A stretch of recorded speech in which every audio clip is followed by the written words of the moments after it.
De ces visites du ministre de la Communication chargé des relations avec les institutions porte-parole du gouvernement, Yaya Sangaré s'est rendu à l'ERTM, la MAP et à la Poste pour voir l'état de fonctionnement des structures et les défis auxquels elles sont confrontées. Visite suivie par Batraori.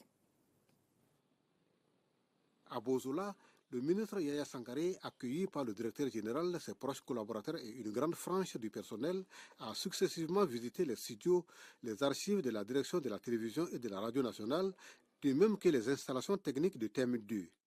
Après un bref passage en direct à l'émission Aoubedi de la télévision nationale, il a pu voir les 3 groupes électrogènes qui jouent un rôle déterminant dans le fonctionnement de l'ORTM en cette période de grande chaleur. Avec la nouvelle équipe, on voit qu'il y a une vision qui est dessinée et l'État sera aux côtés de l'ORTM pour l'accompagner, surtout dans la mise en place des nouvelles infrastructures. Et travailler également à ce qu'il y ait beaucoup plus de professionnalisme au niveau de l'ORTM parce qu'il faudrait que les Maliens se retrouvent dans l'ère radio publique, dans l'ère média public. Étant donné la sensibilité de la télévision, des médias publics, nous allons faire en sorte que les ressources humaines qui sont au niveau de l'ORTM soient des professionnels, des gens dédiés à la cause du pays. L'après-midi, c'est au tour de l'AMAP, Agence malienne de presse et de publicité, de recevoir la visite du ministre en charge de la communication.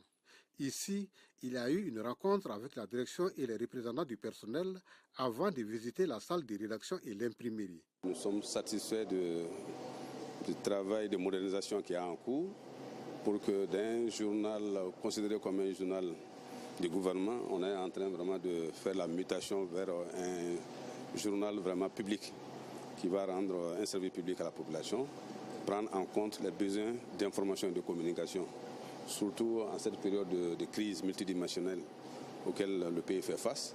Je pense que les journalistes de la MAP de l'essor sont interpellés pour qu'ils fassent l'information de qualité. La veille, le ministre Yaya Sangaré s'était rendu à la direction générale de la Poste où l'activité majeure était jadis basée en grande partie sur l'acheminement du courrier classique. Ce schéma tend à être dépassé aujourd'hui, surtout avec l'avènement des nouvelles technologies dont il faut profiter au mieux des avantages. C'est pourquoi la direction générale de la Poste est actuellement dans la logique d'une nouvelle vision.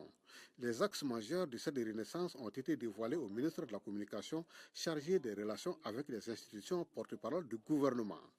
La visite du centre de tri et de la salle de surveillance des opérations de transfert électronique a édifié le visiteur du jour.